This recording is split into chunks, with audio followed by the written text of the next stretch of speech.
Support for WUWM podcasts comes from University School of Milwaukee, fulfilling a values-based mission of developing learners, fostering leaders, and preparing citizens for pre-kindergarten through 12th grade. More information at usm.org/mission. Lake Effect brings you conversations about what's happening in Milwaukee and the people, places, and organizations that shape the community. This is Lake Effect Spotlight from WUWM, Milwaukee's NPR.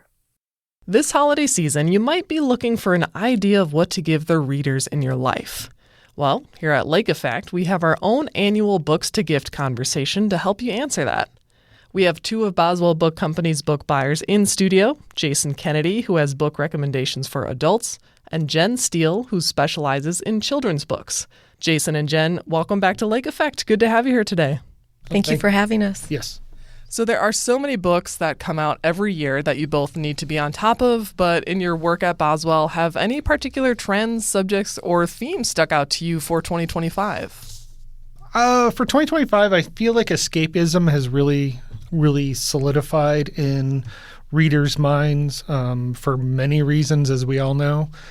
So romantasy has been really big. You have some other speculative series that have come out that have been really big, and anything that can take people away from their day-to-day, they're flocking to those. And then I've also noticed in some of my reading and some of the books I have today that there's a lot of looking at where our world is going and should we go? A lot of those kinds of questions. Okay, interesting. And Jen, for you on the children's book side, any big series or trends or things that are particularly popular with the kids? Yes, I would say dragons this year. Every month this year, it felt like there was a new dragon book, and I'd like to read them all. But I read a few, and they were a lot of fun, completely different from each one. I'd also say I'm noticing certain middle grade books being turned into picture books, whereas we were seeing them translate into graphic novels for kids that are more interested in graphic novels. Now we're seeing, for instance, The Wild Robot, which is a really popular, great middle grade book, and now they've adapted that into a picture book for younger audiences, and it's just as adorable. So you mentioned dragons, and we kind of have a theme of dragons, Dungeons and Dragons, not necessarily the RPG, but our first book that will start off, Jason, with you. You're recommending Dungeon Crawler Carl series, which is a great alliteration. What can you tell us about that? It is a great alliteration. This series came along at the right time for me. I needed to just turn my brain off for a while, and this series does it just fantastically. It's a story where your main character, Carl, ends up living through basically the end of the world. There's a space conglomerate that's evicting all the humans from this world, and they're going to use the resources of the planet the way they see fit. And he gets a chance, along with hundreds of thousands of other humans, to go through a dungeon to see if they can, survive, live to the end of this. And if you do accept that challenge, it is a galactic-wide reality TV show.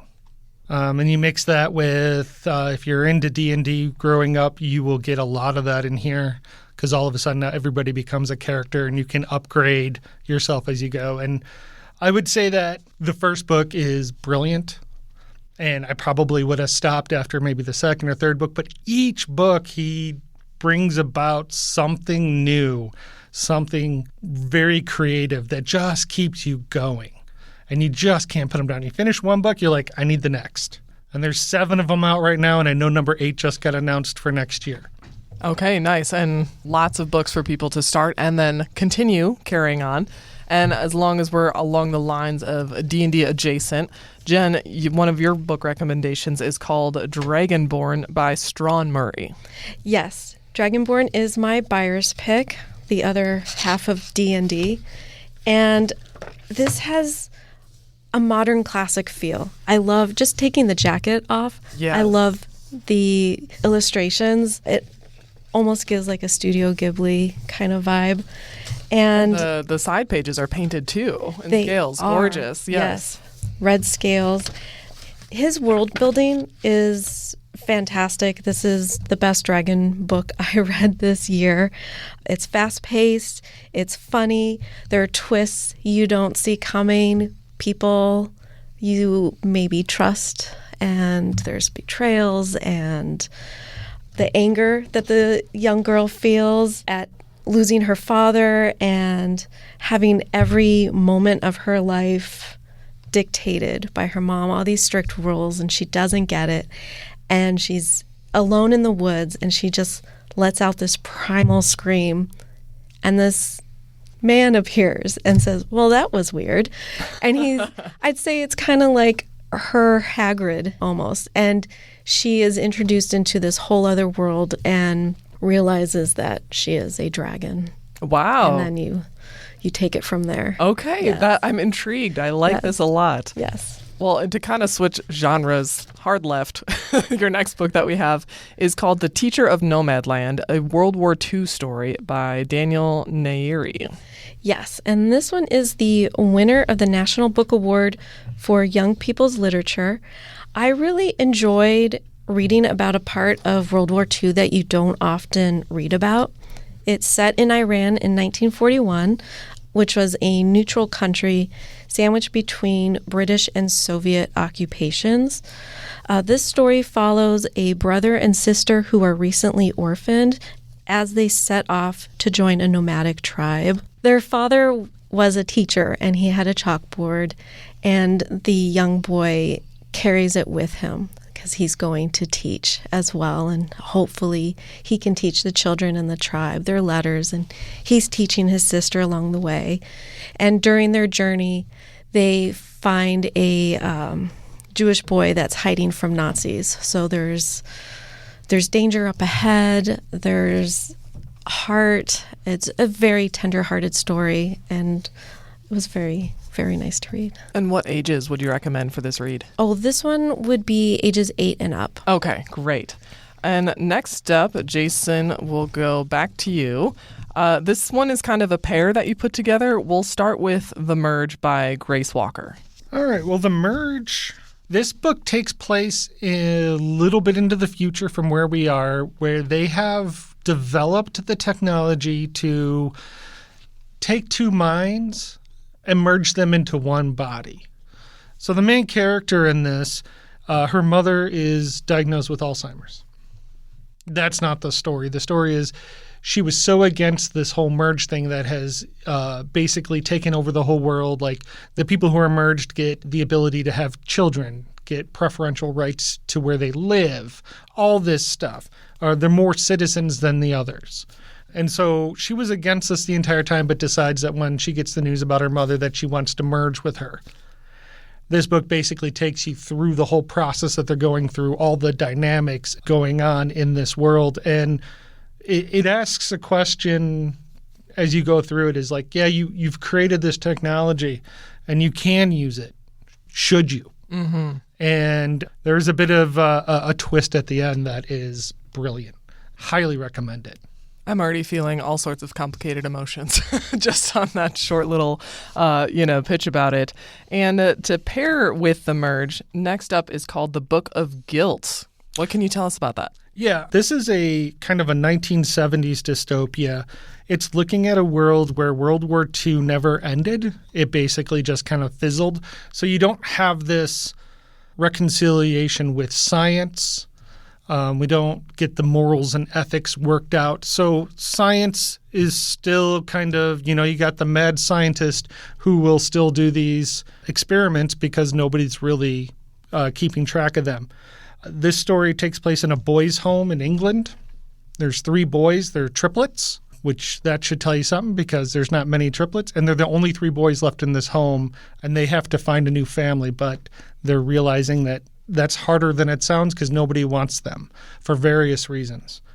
So again, this pairs with The Merge because it's another one of these things like, you can do it, should you? Mm-hmm. Complex stories, the both of them.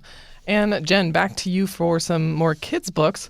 We have Zip, Zap, Wickety, Whack. Yes. Zip, Zap, Wickety, Whack is an engaging story about sharing. And it starts with a goat and a sheep. And they both say ba. And one says, well, that's what I say. You can't say it. Well, no, that's what I say. You can't say it. And the other farm animals get involved. Well, why don't you say oink? And the pig says, no, that's mine. So then, after the arguing, you get the sheep, and he says, that's all right. I'll say zip, zap, wickety whack, bing, bang, walla, balla, flip, flap, yakety yak, wing, ding, dilly. And everyone's like, I love it. That's great. And then you hear a small voice say, excuse me. It's a little alien ship that flies by. That's mine. That's what we say on our planet. Why don't you whiffle? And so they go back and forth and they learn about sharing. It's really fun. It's the best picture book to read aloud. And if you have multiple children you're reading to, they can all take part. Pick apart. Yes. Yeah. Yeah. It's also some fun. great, looks like some great watercolor artwork too. Like really beautiful, kind of more old school picture book that it's reminding me of. Yes. Yeah, definitely.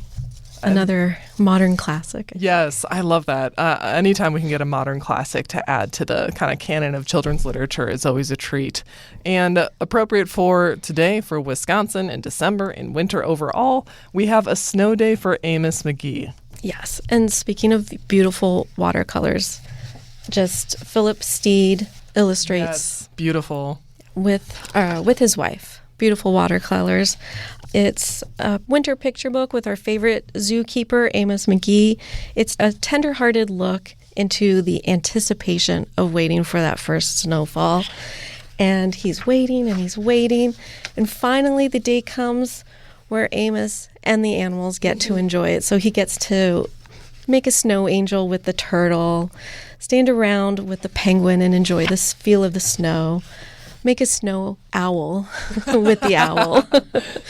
It's so sweet. He's such a lovely picture book character. Yeah, if this wasn't radio, I'd have you do story time right now because I'm really enjoying just looking at you showing me the pictures. Gladly. Yes. All right. And to wrap up this year's Books to Gift conversation, Jason, we'll go back to you. We have a fun, weird book called Alphabet in Motion, and it's so unique. I have not seen anything built like it before. Yeah, I would say this is my kids' book for adults, and it's very delicate. The author, Kelly Anderson, she worked on this for years and years, and she did so much paperwork and everything like that. It's a history of the alphabet, and she kind of puts the alphabet in motion. So as you go through, and you learn a lot, you learn a lot about where letters came from ancient times to all the way to now.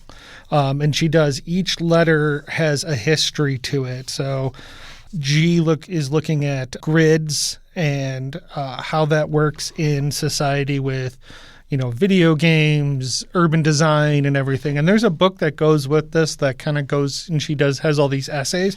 But the book itself is just so much fun. There's a place for you to put your cell phone and use the flashlight on it to do some designs on the wall that shows you kind of fun little photo settings. It is just a delight of a book. And like I said, it's a book that, it's for adults to get their little kid going, that they can look at everything and just have a lot of fun. Yeah, a tactile experience, yes. right? Yeah. Oh, this is definitely the ultimate tactile. You cannot do this book online. Right. Very much in person. Tons of amazing pop-up structures that took, I'm sure, so much time to do.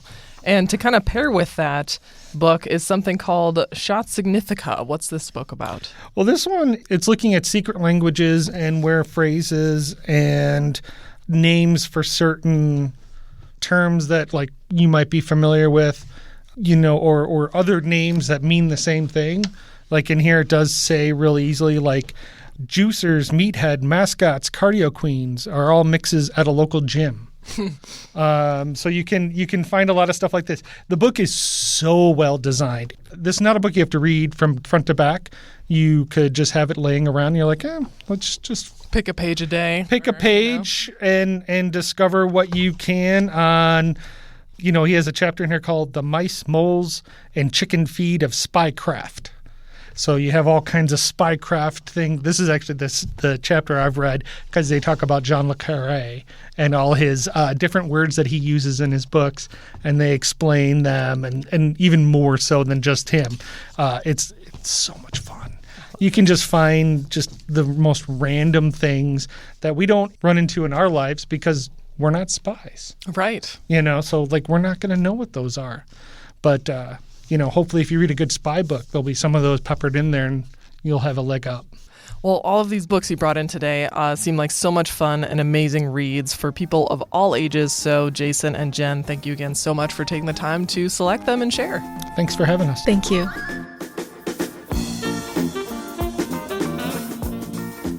Jason Kennedy is the adult book buyer and general manager of Boswell Book Company, and Jen Steele is Boswell's children's book buyer. They both join me for our annual Books to Gift conversation, and you can find their full book recommendation list at wuwm.com, as well as our past lists of top book titles.